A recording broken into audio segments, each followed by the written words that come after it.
Well, and the governorship race in Anambra State has shifted a huge attention, not just to the state, but also the Southeast region. Almost every politically aware person is weighing in on what this election means for the people of the state. A former central bank governor, Professor Charles Soludo, who has also contested for governor in the state, is a fan of the incumbent governor, Willie Obiano. I sat with him in an exclusive interview in Awka, the Anambra State capital, and started by asking him about his interest in this particular election and his favorite candidate.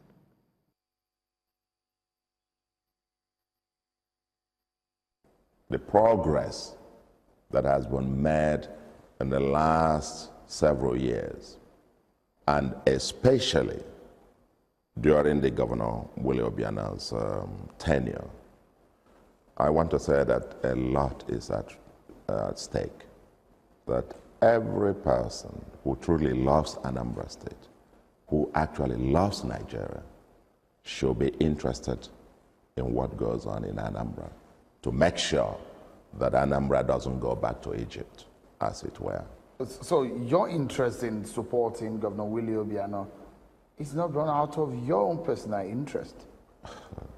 My personal interest is to see the advancement of Anambra State. What I mean is, would you like to become a governor of Anambra State one day? I had contested to be governor of Anambra State. I think that is that's known. That one is a fact. Okay? And I set out to contest for governorship of Anambra precisely because of what I just said to you a moment ago. Whether or not I become governor, and let me put it in context, it doesn't really matter much. The reason I wanted to become governor is what I said to you, to make sure that we can turn Anambra into a Dubai, Taiwan. And when I endorsed Willie Obiano, I also made it clear that I was under immense pressure to contest. Even as I was walking into the hall, people were still calling me, suggesting that I should contest.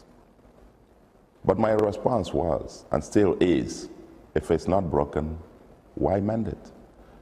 And so if you see someone who is doing much of what you would have done, so why is it just as a personal thing, just that it is Soludo and they see it? Obiano is doing a great job. And I think if he's already doing what we need to do, the duty that we have, and that's why I talked about new politics in Anambra State, is what I call statesmanship politics. It doesn't have to every time, it has to change. It has to be me, I am myself. It has to be the public good. God has blessed me immensely. So, Prof, you are saying that Willie Obiano deserves to be re-elected, and on what basis? I said, it's in my lecture, if it's not broken, why mend it? And it's not just me saying that Willie Obiano deserves to be re-elected. I think Anambra people have decided that they haven't seen it so good. Really? Yes. I mean, some people will say, sorry if I may cut in, because a lot of people will disagree with you. A lot of the critics of this government will say, no, he's probably not, not living to expectation of some of the things that they would love him to have done. So in what area are you talking about in specific?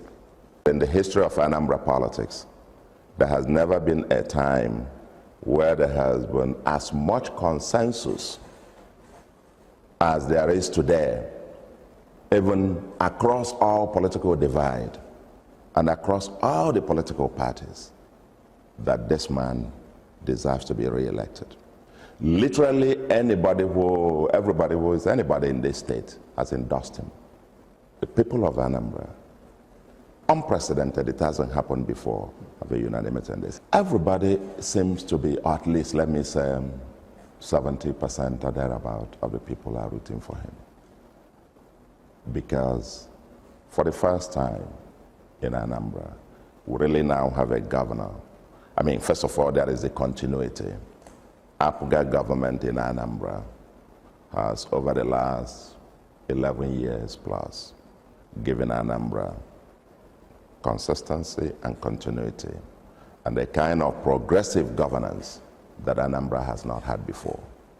So there is something to do with the party in power, in a sense. P.T.1 started off implementing the APGA manifesto, APGA programs, intervened at the micro level, essentially, largely on infrastructure. Governor Willie Obiano has taken it to the next level by combining both the macro and the micro. He's dealing with the infrastructure, he's dealing with the institutionalization of governance, building institutions, building to last. But more fundamentally, he understands the key drivers of sustainable development.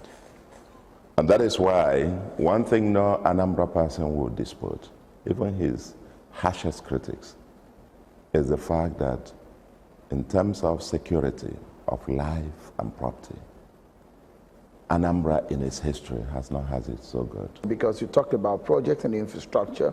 This is a man, his critics also says that he makes some concentration in some areas, leaving some areas. And in those areas, questions are going to be asked at the polls is why would they vote for him?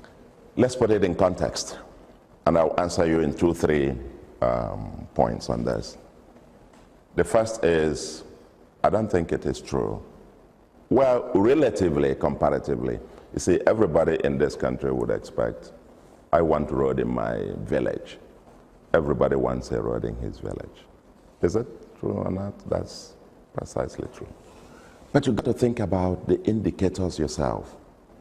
This is a governor whom, as he assumed office, had about 101 roads that were commissioned by his predecessor on the eve of departure.